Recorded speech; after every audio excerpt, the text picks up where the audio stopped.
Hi, welcome to Let's Talk Show. I'm DV LeBron. Do you have construction needs? Get something done in the house? Check out K&H Construction. Chris Helms, local guy from Waxahachie. Let him know DV LeBron sent you. Mr. Jon Garrett, thank you so much for coming on. Thanks for the invite, DV. Glad to be here. Well, like I told every candidate this election season, thank you for wanting to serve your community in elected office and these rough and tumble things that are Ellis County politics. You really took a big swing. This is a big office, cover a lot of areas, and you just jumped in. But what motivated you to do that? Well, there's a few factors, DV. First of all, I love my community. I moved here in 2004 and have seen a lot of growth. I started my family here. I started my businesses here. So, over a decade ago, I started building businesses and partnerships and being of service in our community and getting to know folks, getting to know the leadership. And, I think it's important to have good stewards at the helm as we continue to grow and be the 8th fastest growing county in the nation. It's important that we have good leadership that understands how to navigate that, as well as my background through my company Apex and the work we've done for the state of Texas, as well on the federal side. So I've gotten to work with a lot of folks in the Texas legislature. I worked with Governor Abbott quite a bit through Operation Lone Star. So lots of experience working in Austin, working on the border, various investments throughout our community, ultimately led to the decision to run for office. Given that experience, the resources, I saw a great need. To be honest, I just didn't like the way we're being represented. I didn't see things getting done that I thought were important. And I believe that what I bring to the table can start getting some of those things done. And, it takes if there's something that I've seen from interviewing all these candidates for, the last 5-6 years, is that it takes a lot, from your family takes hits because you take hits. There's just so many things that happen. There's been things that happen online since you announced. And I mean, I want to give you the opportunity, if you want to kind of address those before we kind of jump into the issues. Yeah, well, you said it best. It was a bit of a culture shock. Like I said, my background's not in politics, so I've kind of seen it from the other side, but to be in it is a different thing. And yeah, you're right. There was some opposition that came out strong with a lot of rhetoric and spinning of the truth and, trying to paint me as something I'm not. So I really appreciate the platform that you provide that's neutral and gives everybody a chance. This is a great opportunity to just come on here, tell folks who I am, what I'm about, why I'm running for office, and what I would like to accomplish. So, personal attacks at the end of the day, DV, that's not really an issue with me. We answer to God. I wake up every morning. I say, God, where are we going? What are we doing? And how can I be of service to the people around me? And that's what I answer to. So I'm not too worried about a small group of folks that are kind of mean online behind their keyboards. That's just life. There's more to life than that. Definitely. So you're running in the GOP primary, and it's big with the GOP is limited government.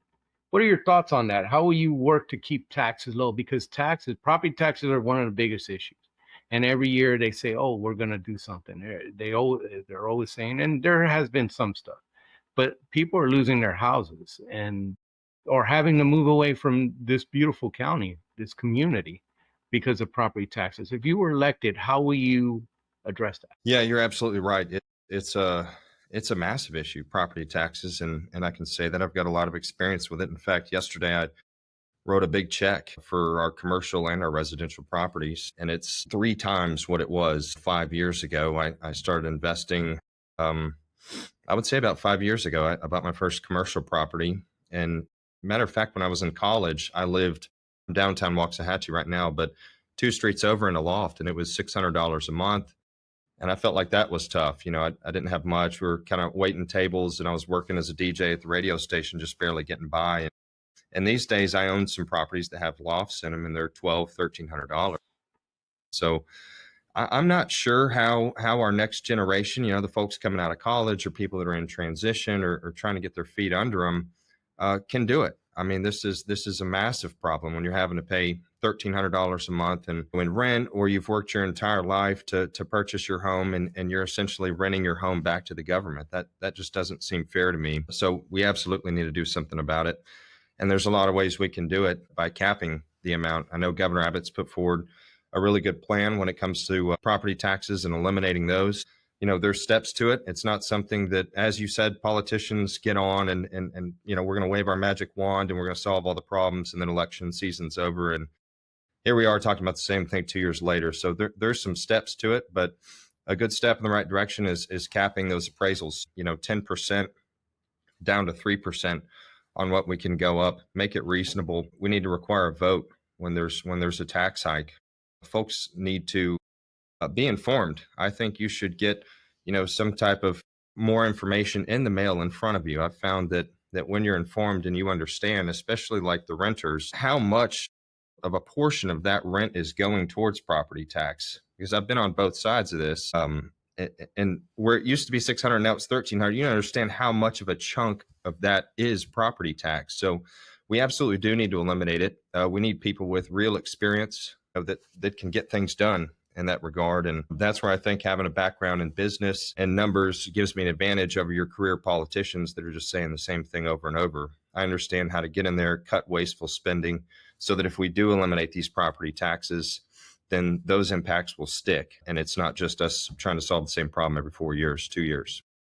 And it's always good to know the candidate's principles. How do you stand on limited government? How will you approach, think when budget times come and, like they had a big surplus, and when budget comes, how will you approach that? How will your vote, what will motivate your vote? Yeah, I think when it comes to a surplus, DV, I mean, that money should be returned to the people. I believe that we should have as much freedom as possible. And I know there's, again, going back to your original sentiment, that there's a lot of rhetoric out there that, I'm some type of hidden Democrat planted here by the Austin swamp, but that simply isn't true. I line up absolutely on conservative values and I'll fight for that. And one of those things is limited government. We should have as much freedom as possible. And being a small business owner, I really started from my garage when I was in college, and understanding the costs associated with starting a business and operating a business and hiring people. And when you look at it, I mean, we are being taxed from every direction, and it's becoming increasingly almost impossible to get forward. It's as if we're working for the government in every direction. So I think we need to take a good, long, hard look at that. As I said before, I've got some good friends down in the Texas legislature that I've worked with, and there's been talk of starting the first business caucus down there, which I've been invited to if I do get in office. I look forward to getting in there, and it's a group of legislators with a business background that understand numbers, understand cash flows, and understand how we can cut that wasteful spending, and at the end of the day, return that money back to the taxpayers. There's many pressing issues facing Texas, but one of them is definitely power. This weekend, during this little ice thing, I lost power. My neighborhood lost power, and it wasn't even anything close to 2021. What are your thoughts on the problem when it comes to power in the state, and what would you like to see done? Yeah, it's a good question. When it comes to energy, Texas leads the way. I mean, oil and gas is one of our greatest resources. It's abundant, and we've got a lot of new technologies that we can leverage to continue being the leader when it comes to energy in the U.S. But I was tracking ERCOT during the last freeze, and it didn't seem like we had issues at that level. So I would say the problems you experience are probably due to ice on power lines. And again, I have a little bit of experience with that. My company, Apex, sets up emergency infrastructure as well as military infrastructure. So when you talk about the ice storm of 2021, I was deployed across Texas and setting up base camps for first responders. And what you see there is ice building up on power lines, and these old power poles, they can't handle the weight of the ice, and they end up breaking and tipping. So I think it would be important for us to assess that.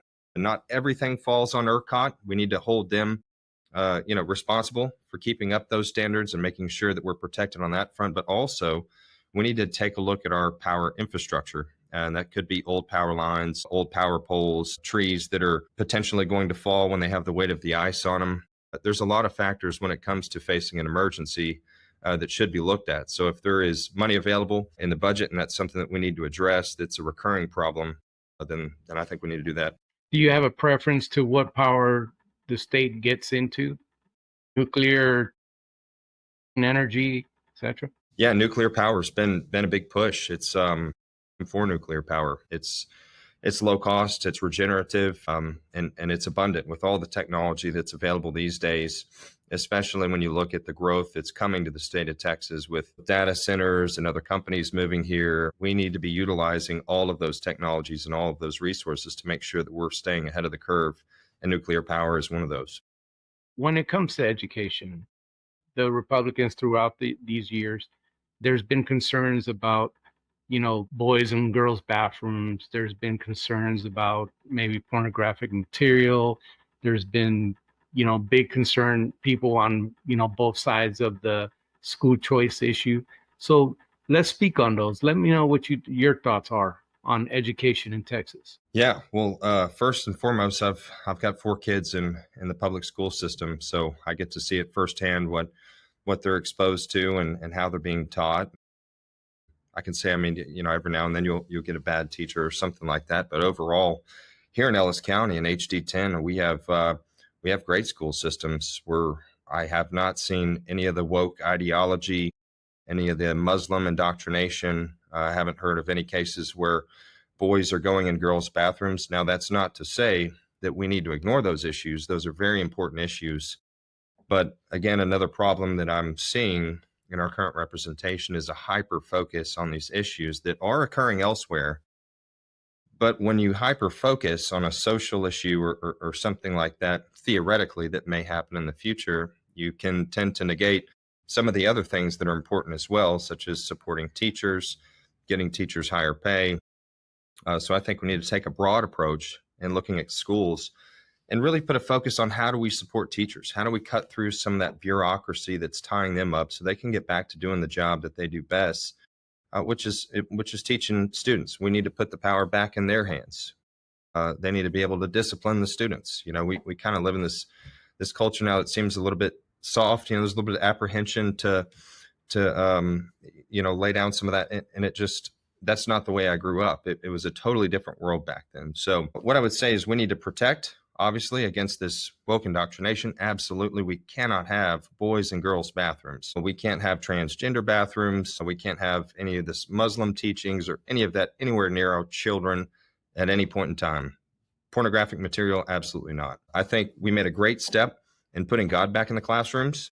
The 10 Commandments now being in every classroom, I think is extremely important. That's just, that's a baseline. What we should be teaching our kids is to follow God, honor the flag, and respect your teachers. And then the teachers need our support as well. So when it comes to school choice, I am for school choice.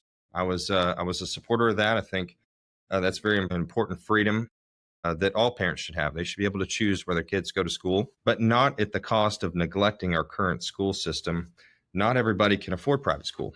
I understand that. Not everybody wants to go to charter school. So to have that freedom is a great right that every parent should have, but we should be careful not to neglect the needs of our ISDs because it's not a one shoe fits all model. So I'm glad to see that freedom in place. And when it comes to schools, I look forward to supporting the teachers with everything that they need to continue doing a great job. Another issue that's affected Texas is illegal immigration. And, knocking out sanctuary cities, Greg Abbott putting resources on the border. And can you talk to me about your thoughts on that and how would you vote on that, on anything that comes with that subject? Absolutely. Governor Abbott did a great job. Like you said, during the Biden administration, we had wide open borders, and this wasn't, it was unprecedented, the amount of people that were coming over here. And it wasn't just from Mexico. They were coming from all over the world up through Mexico. So as I said before, my background and I own a company called Apex Site Services that specializes in building military infrastructure and emergency infrastructure. And we were the leading company as the Haitians were making their way across Del Rio. And it was an absolute emergency situation. And we got called down there to start building infrastructure to house the troops and feed the troops. And from there, we evolved and relocated to other towns, Eagle Pass, Zapata, Laredo, on down the border. So for about 3 years, I worked boots on the ground on the Texas border. I saw firsthand the amount of people that were coming across the border, some of the tactics that the cartels were using, such as tire fires and diversions. And it truly was, it's one thing to see it on the news, but it's another thing to see it in person, of the tactics that they were utilizing. So Governor Abbott did a great job leading Operation Lone Star and evolving Operation Lone Star to handle that emergency. And thankfully, we saw President Trump come in office and completely seal the border. So to have federal support down there is excellent. My stance and what I would like to do is look long range. And again, I think this is where experience matters, being boots on the ground. And after Operation Lone Star, what I did is I circled back and I attended the Senate Border Security Committee hearings. I met with each member of the Senate Border Security team, as well as other legislators in the Texas House that were interested in border security and forming policy that lasts the next 50 years, not the next 4 years. I had a chance to sit down with Governor Abbott, and that is a challenge that he gave me. He said, John, we need some solutions when it comes to infrastructure that's going to last 50 years, not just the next 4 years. And again, I think that's what good leadership and experience does. It looks downrange, and it's not a matter of if we're going to have this problem again. It's when we're going to have this problem again. I'm not saying present day you've got a closed border, but at some point in the next 50 years, we can't lean on the federal government, or we'll end up in another emergency situation. Operation Lone Star cost us 12, 13 billion. So we need to go back, take a look at those numbers, look how those dollars are spent, and figure out a way that we can protect our border long term, regardless of federal support. And something that I'm going to push for is this semi-permanent infrastructure all along the Texas border that we can scale up, we can scale down. There's a lot of technologies that we deployed during Operation Lone Star that worked. And again, I got to work with Texas Military Department, TDM, DPS. So I got to see all these new technologies, and they're fascinating. You've got drone technology, infrared sensors. You can set up these outposts completely out in the field, off the grid, solar powered, with minimal maintenance and operations, which means minimal cost to taxpayers. That way, in the event of an emergency in the future, Texas is prepared. At the end of the day, it's Texas's responsibility to take care of Texas. And I think that we should hire Texans to do that job. I don't think we should go out of state and hire other contractors or bring in other equipment from out of the country to do that job. I think we have the resources, and we certainly have the people here in Texas, and we can protect our own border. And I look forward to being part of that. Closer to home, these local governments have had to deal with MUDs, PIDs, outsized power of TCEQ, TxDOT doing what they do. You know, there's a lot of things that these local governments have had to deal with when it comes to state. How will you foster a relationship with your local governments to address their needs? Yeah, that's a great question. Talking about infrastructure, and this is another one of the big reasons that I joined this race, and I feel like I can represent us. I think good leadership starts with meeting with the other leaders of each city, each municipality, and getting an understanding. Where are we currently with our road projects? Where do we need to be? And then bridging that gap between our local needs and Austin. And that means setting up a quarterly meeting, with TxDOT, forming a close relationship with TxDOT, and being the connection between those two entities so we can ensure that we're getting the infrastructure needs addressed that we need addressed. When it comes to MUD, I think that decision should be left at the county level. I think the county should have a say in what we're doing with the MUDs, not TCEQ. I think you need local elected officials with a good understanding of what's going on locally, with a local voice, to be making those decisions. But first and foremost, we need the infrastructure here in Ellis County, being that we're growing so fast. And like I said, I moved here in 2004 when you could, park sideways downtown and nobody would even notice. It's not that way today. We need work on our roadways, and we need to go back and start rebuilding some of those bridges that have been burned, with the water department, with the water board, with TxDOT. That is the job of the state representative, is to be that conduit between the local and the state to ensure that we're getting the funding and the attention that we need to projects that are most important, that really affect quality of life for the residents of HD10.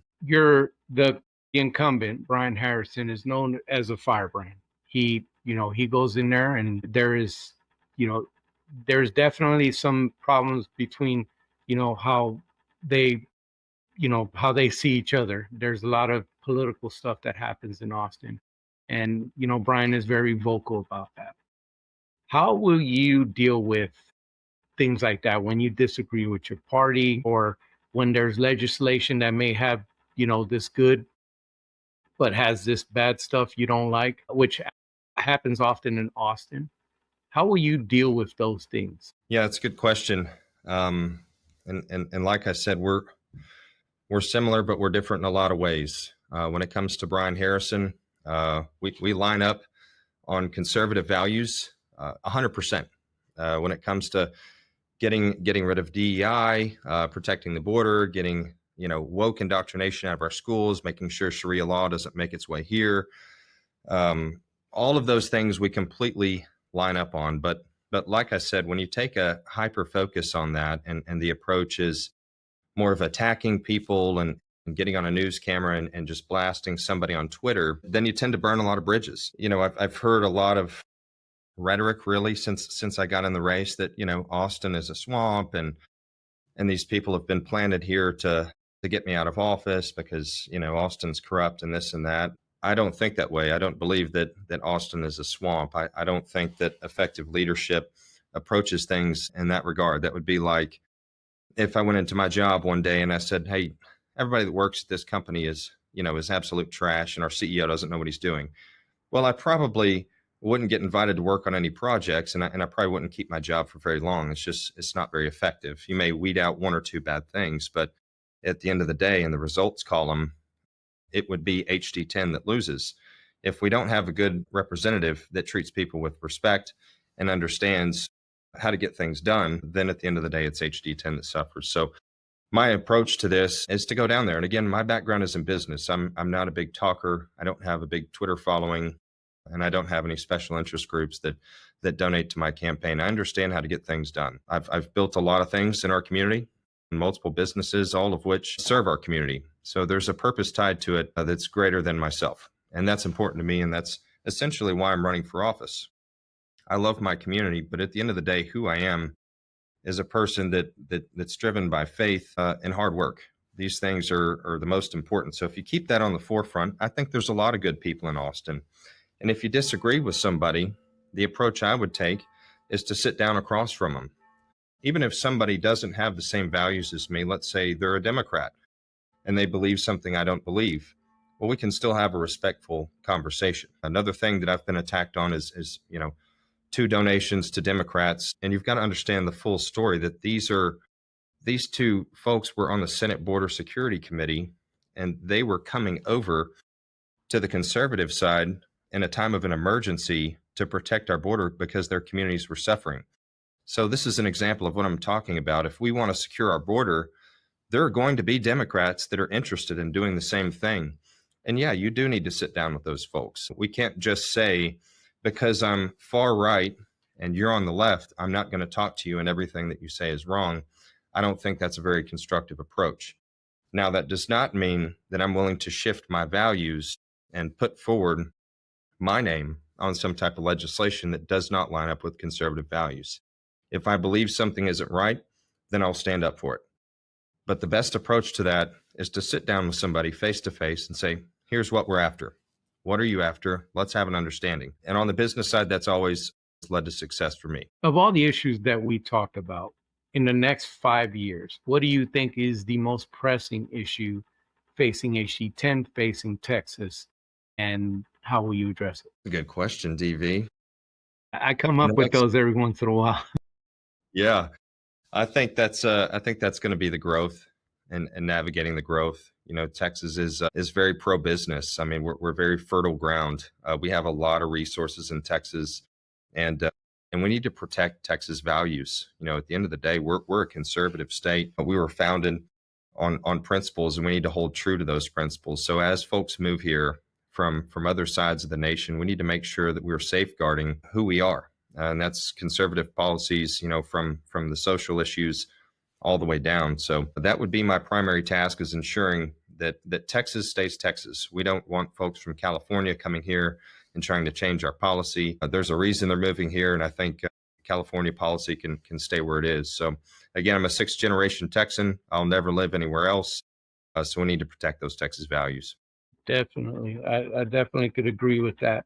If voters could remember one core promise of your campaign, what would it be? Another good question, DB. What you get with me is what you see. At the end of the day, I'm in this for service. So I have an open door. If you've got something you're concerned with, whether you're just a normal person on the street or you're another leader in our community, I want you to be able to come talk to me about it, and let's figure out what we can do. If you elect me, I'm your voice. Essentially, I'm here to serve you. So if I can make one promise to folks, that if I'm elected, I will always be the voice of HD10. Not my own voice always, not always what Jon wants best and what I think is best for me, but what's best as a whole for HD10, and how can I represent us here in the state of Texas? What role does faith play in your life? Everything. That's an easy one, DV. Well, Everything. I've been hitting you with some, and I wanted to ask you that one. Where faith landed in your thing. Well, I can talk to you forever, but I'm running out of time here, and this is kind of the point where I give you the mic to talk to the people directly. Yeah, I'm glad you brought it up, DV. That faith's at the core of everything I do, and I wish I could tell you I arrived at that because I'm some wonderful person. It's because after 35 years I've lived a lot of life, DV. I've made a lot of wrong turns. I have been the guy that's gotten lost, and I've been the guy that's fallen down. And each time, the only thing that gets me back up is faith. It's pretty much a sure thing that we're all going to fall short of the glory of God, but it's what you do after that. Can you get back up? And most importantly, ask God, all right, how do we do it better? How do we move forward?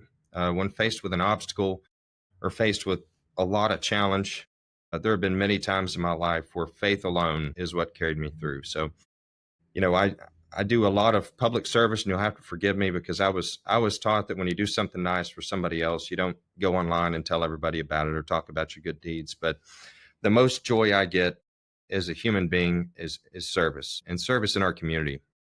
At the end of the day, you can make money and build businesses and get elected to offices and whatnot, but do you sleep well at night? At the end of the day, I do a little inventory and a little check with God of how'd the day go? How did I serve? And I start the day with, how can I serve? And everywhere in between, I'll do a little spot check, especially if you get on social media. That's one thing I've learned, is to be pretty quick to forgive and understand that not everybody agrees with you. But, faith is everything, and it'll be the guiding force as I represent our district, of asking God, all right, if we have a decision one way or the other and I can't decide, at the end of the day, I pray about it, and I trust that instinct that comes right after. As we close out, if people want to learn more about you or they want to get a hold of you, how can they do that? I'm scrolling the website, by the way. Yeah. They can go to our website there, or they can look us up on social media, and we've gotten a lot of DMs and requests to talk. So if you want to talk to me, I'm super approachable. Just shoot us a message. I'll give you a call, or we can meet for coffee. Yeah, we'd love to talk with you. Anything else you'd like to say to the voters of Ellis County? No, I appreciate your time and the opportunity to serve, and I really look forward to it. I'm excited about the opportunity to serve, and I'm not going to Austin as your normal freshman legislator. I have a lot of good friends down there, good connections, folks that understand the work I've already done in our state, and I think I can go down there and really affect some change and get on some of these boards and start passing some bills. At the end of the day, DB, our current legislator hasn't passed a single bill in the 5 years he's been in office, and I'm not here to sling mud, but that's a significant problem, especially with as fast as we're growing. I don't think we can afford to have a zero in the column anymore. So I look forward to the opportunity of getting down there and getting some real results for HD10. Jon, thank you again for coming on the show. Can you stick around real quick after the show?